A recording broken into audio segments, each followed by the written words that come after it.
जय माता दी माता और बहनों, कैसे हैं आप सब। यह बताने के लिए कमेंट बॉक्स में ज़रूर लिखिए जय माता दी। माता रानी आप सभी का कल्याण करेंगे और साथ में मेरी भी कल्याण करेंगे।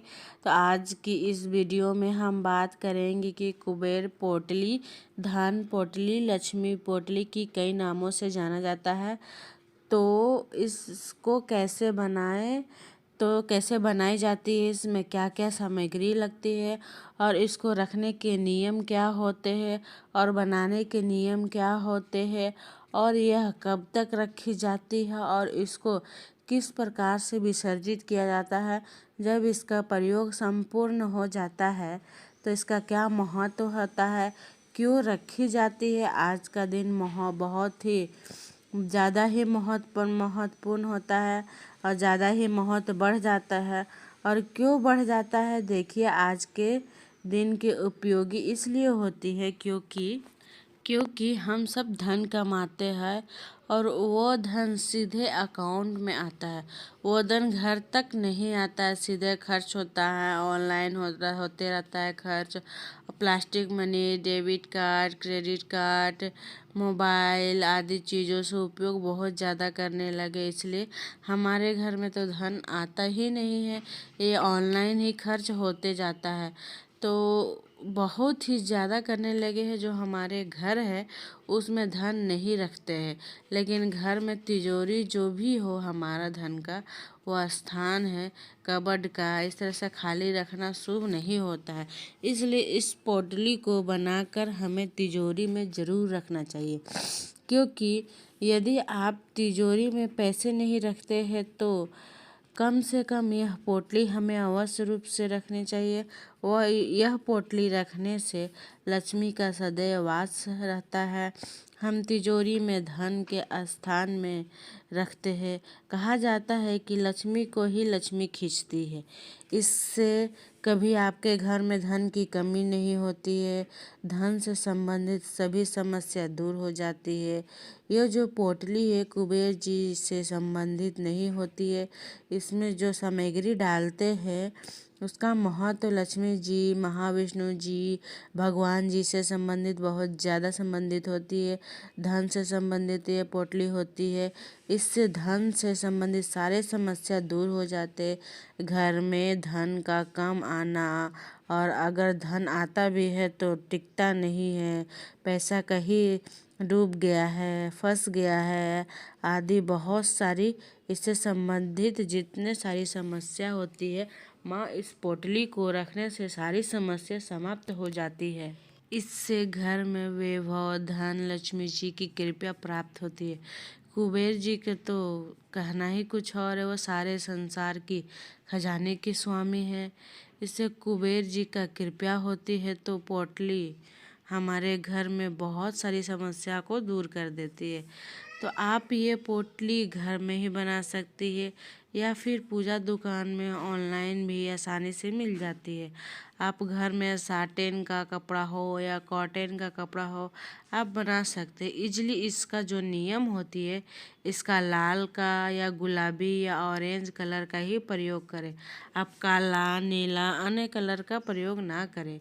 ये जो पोटली होता है लाल रंग की होती है। इसके अलावा आप लाल कलर या ऑरेंज कलर ले सकते हैं, क्योंकि ये महालक्ष्मी जी का ये कलर बहुत ही प्रिय होता है।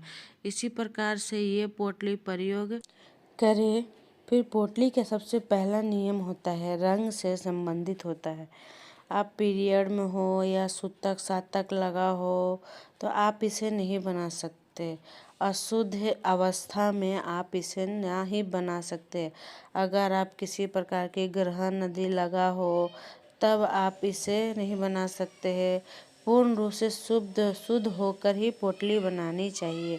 और पोटली बनाते समय हमें शांत, चिंत, टेंशन फ्री होके या गुस्सा में या किसी के प्रति ये गुस्सा होकर या टेंशन होकर नहीं बनाना चाहिए।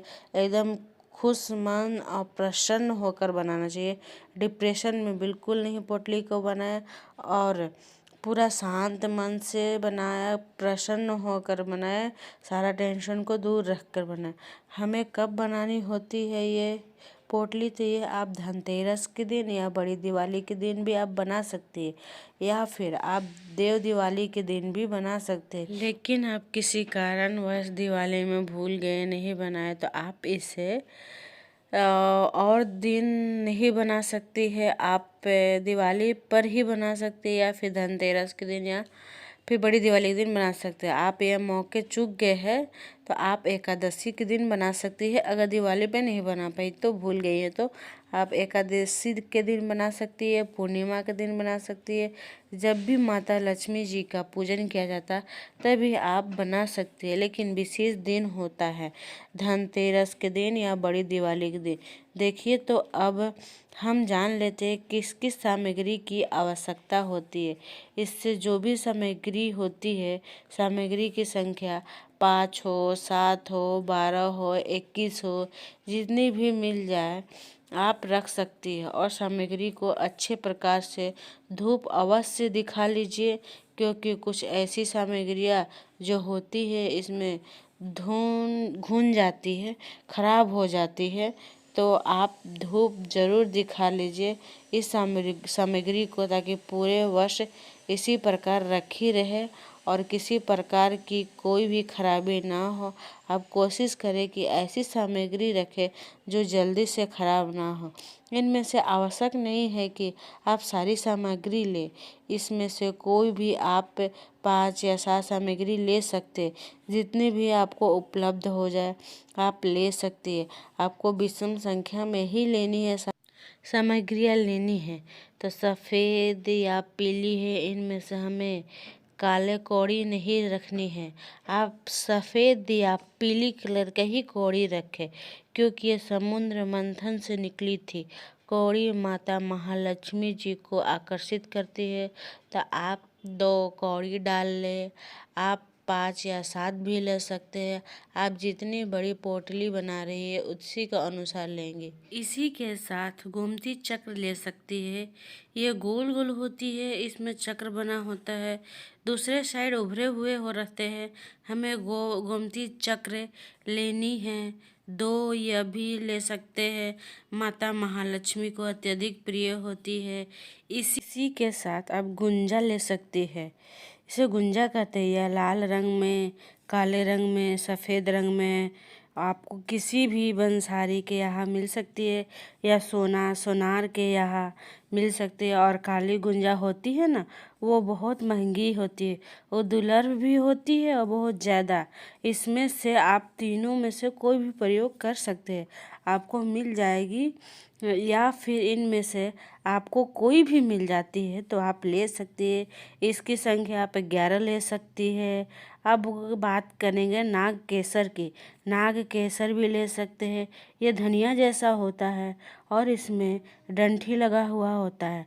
नाग केसर के अलावा यदि आपको सतावर मिल जाए तो आप सतावर भी ले सकती है 11 की संख्या में। इसी के साथ में आप लघु नारियल ले सकती है। ये भी मिल जाता है पूजा दुकान में, बंसारी के यहाँ मिलता है। ये बहुत छोटे साइज़ का होता है, तो हम बड़ा नारियल तो नहीं रख सकते हैं पोटली में। इसी के साथ 2 सुपारी लेंगे, साथ में 2 लौंग लेंगे, 2 इलायची लेंगे। उसके बाद इसी के साथ 5 या 7 कमलगट्टे ले लीजिएगा। आप चाहे तो 11 भी ले सकते, जितने चाहे आप ले सकती है। कमलगट्टे भी माता महालक्ष्मी जी की बहुत प्रिय होता है। इसी के साथ में आप 2 हल्दी गांठ ले सकती है। इसमें हल्दी 2 प्रकार की हल्दी प्रयोग कर सकती है, काली हल्दी, पीली हल्दी। इसमें से आप जो भी प्रयोग कर सकते हो वो कर सकते हैं। इसी के साथ में आप पीली सरसों ले लेंगे, जो कि बहुत ही शुभ माना जाता है। इसी के साथ धनिया, जो धनतेरस के दिन धनिया लाना बहुत ही शुभ होता है। साथ में तेजपत्ता भी महालक्ष्मी माता की पूजन में प्रयोग में लाया जाता है, लक्ष्मी को, धन को आकर्षित करता है। और देखिए, इसी के साथ में आप नोटों की गड्डी भी रख सकती है, या चांदी का सिक्का जिसमें गणेश लक्ष्मी बने हैं। अगर आपके पास चांदी का सिक्का नहीं है तो आप सिंपल सिक्के भी रख सकती है। बशर्ते आप उसे जल से साफ कर ले, गंगा जल से शुद्ध कर ले अपने सामर्थ्य के अनुसार, क्योंकि हम धन पोटली बना रहे तो धन तो अवश्य रूप से रखना ही चाहिए। इसी के साथ में माता और बहनों, यह सब सामग्री हमें चाहिए होता है, लेकिन इसमें ऐसा नहीं है कि आप ये सारी चीज़ें ले सकते हैं। आपको जो आसानी से मिल जाए आप ले सकते हैं। इसी के साथ में कपूर अवश्य रूप से रखना चाहिए, क्योंकि पोटली में, ताकि सामग्री जो रखते हैं हम लोग पोटली के अंदर वो ख़राब नहीं हो, घुन ना लगे, इसलिए हम कपूर रखते हैं। इसके अलावा आप काले चावल भी रख सकते हैं, गुलाब का फूल रख सकते हैं, कमल का फूल रख सकते हैं। इसको धूप में थोड़ा सुखा लीजिएगा और रख सकते हैं। ये सारी सामग्री पोटली में डाल देते हैं। अगर आपको पोटली नहीं मिल पा रही है तो आप लाल सूती वस्त्र भी ले सकती है और सामग्री को इसमें डालकर बांध कर रख दीजिए। लेकिन माता लक्ष्मी जी का जो पूजा होता है सर्व पूर्व, लेकिन माता महालक्ष्मी का जो पूजा होता है वो भव्य तरीके से होता है। इसलिए आपको पोटली तो चाहिए ही चाहिए। ऐसे में आप पोटली ले आइएगा। ये ज़्यादा महंगी नहीं मिलती है, 10 रुपया या 15 रुपया में आराम से आपको मिल जाएगी। अगर आप सिलाई बुनाई जानते हैं तो आप लाल कपड़ा ले आइए, कोरा कपड़ा चाहिए आपको, और आप उससे आप खुद से भी सिलकर बना सकती है। ये सारी सामग्री को एक एक करके पोटली में डालेंगे। आप ये कब डाल सकते हैं? जिस दिन दिवाली हो, दीपावली हो, धनतेरस हो, आप पूजा कर रही है तो उसी स्थान पर जाकर यह सारी सामग्री एक थाली में रख ले। रखने के बाद एक एक करके पोटली में डालें और मंत्र का जाप करें। जैसे कि आप पोटली में सामग्री डाल रही है तो ये एक एक करके डालिए और बोलिए ओम गणेशाय नमः, ओम लक्ष्मी देवाय नमः, ओम श्री विष्णु देवाय नमः, कुबेर देवता की जय हो। इस तरह से मंत्र बोलते जाएंगे और एक एक करके सामग्री को पोटली में अंदर डालते जाएंगे। बाद में माता को अर्पित कर देंगे। जहाँ पे आप पूजा करेंगे दीपावली या धनतेरस के दिन, आप वो पोटली जो बनाएंगी वो माता के पास एक दिन के लिए पूजन करेंगी। अक्षत, रोली, धूप, दीप दिखाकर माता लक्ष्मी का स्वरूप मानकर आप गणेश मंत्र जाप कीजिए, लक्ष्मी जाप कीजिए, फिर से आप कुबेर जी का जाप कीजिए, ये सब चालीसा पढ़िए। तो इस तरह से जो हमारी पोटली है ना वो सिद्ध हो जाती है। फिर आप ये अगले दिन उठाकर आप अपनी तिजोरी जहाँ पे धन रखते हैं वहाँ पे, या फिर आप पूजा स्थल पे भी छोड़ सकती है। तो ये पोटली जो है हम या तो 5 साल रख सकते हैं, या 11 साल रख सकते हैं, 7 साल रख सकते हैं। अगर उसके बाद रखने के बाद जब सामग्री खराब होने लगती है तो ये किसी विशेष पूजे के दिन ही खोलकर आप देखिए, और आपको लगता है कि चीज़ें खराब होने वाली, तो आप इसे एकादशी के दिन या महालक्ष्मी पूजन जिस दिन होता है उस दिन चला सकती है आप। या फिर ये पूजा 1 साल के अंदर भी आप बदल सकती है, या फिर 5 साल 11 साल का होता है आप इसको बदल सकती है। अगर उसमें आप कपूर ज़रूर डालें, क्योंकि कपूर के कारण वो महक से ख़राब नहीं होगी वो चीज़ें। और अब हम आपको ये बता दें कि इसको विसर्जन कैसे करना चाहिए। जैसे हम घर में पूजा करते हैं, कोई भी पूजा करते हैं तो विसर्जन करने के लिए नदी जाते हैं, लेकिन ये लक्ष्मी पूजा है, ये धन का पूजा है, तो आप इसको नदी में विसर्जित करने नहीं जाएंगे। आपके घर में मिट्टी जैसे गमला लगाते हैं, पौधा वगैरह, आप जो चीज़ खराब हो रही है उसको निकाल के उस पौधे में डाल देंगे तो वो अपने आप विलीन हो जाएगी। आप नदी में विसर्जित नहीं करें, आप इसको घर में ही, अगर आंगन कच्चा है तो आप आंगन में ही मिट्टी खोदकर आप उसे अंदर गाड़ सकते हैं, और मिट्टी से थोड़ा सा खोद कर उसके बाद डाल दीजिए, वो अपने आप विलीन हो जाएगी। आप इसको बाहर जाकर विसर्जित नहीं कीजिए, क्योंकि ये पोटली धन की होती है, वो अपने घर के अंदर ही विसर्जित कीजिए। गमला हो, कोई भी पौधा का, यानी इसमें इसको ये कर दीजिए, उसके बाद ये अच्छे से विसर्जित ये हो जाएगा। और पूजा करके कीजिएगा धूप दीप दिखाकर। तो thanks for watching my video. जितना ज़्यादा से ज़्यादा हो सके शेयर कीजिए।